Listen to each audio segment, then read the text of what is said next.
보수 언론에서 검사군단을 차단해야 한다는 발언을 이어나갔습니다. 이에 이측들은 크게 분노하는 댓글을 남겼는데요. 해당 내용 알아보기 전 구독과 좋아요 부탁드립니다. 동아일보는 기사 서두에 586 청산을 위한 논리를 펼쳤습니다. 참 조중동다운 기사 내용이었는데요. 그러면서 후반부에는 윤석열 정부를 향한 본심을 이야기합니다. 동아일보 취재에 따르면 검사 출신 45명이 출마 예정이고 그중 여당은 31명이다. 숫자도 숫자지만 핵심 친윤 검사들이 텃밭 양지로 몰려드는 자체가 국민에게 의구심을 갖게 한다며 비판의 목소리를 냈습니다. 그러면서 주진우 전 법률비서관은 해운대 출마 채비를 하고 있다며 언급했습니다.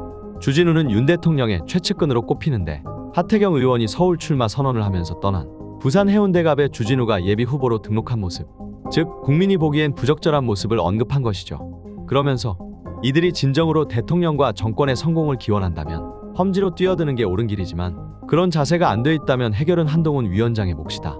만약 친윤 검사들이 대거 양지에 공천된다면 공관위가 아무리 노력해도 좌파의 검찰공화국 비난 공세는 더욱 힘을 얻을 것이다 라며 검사 출신들의 험지 출마를 요구하고 있습니다.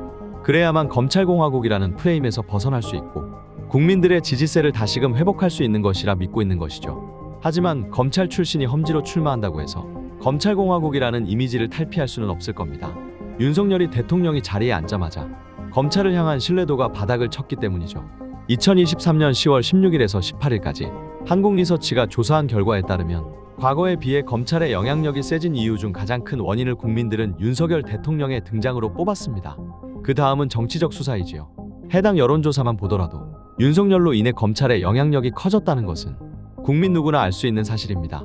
그러면서 국민들은 검찰이 공정한 수사를 하지 않고 있다고 생각하고 있으며 정치적 수사를 하고 있다고 판단하고 있습니다. 이미 검찰을 향한 부정적인 시야를 가지고 있는 것이죠.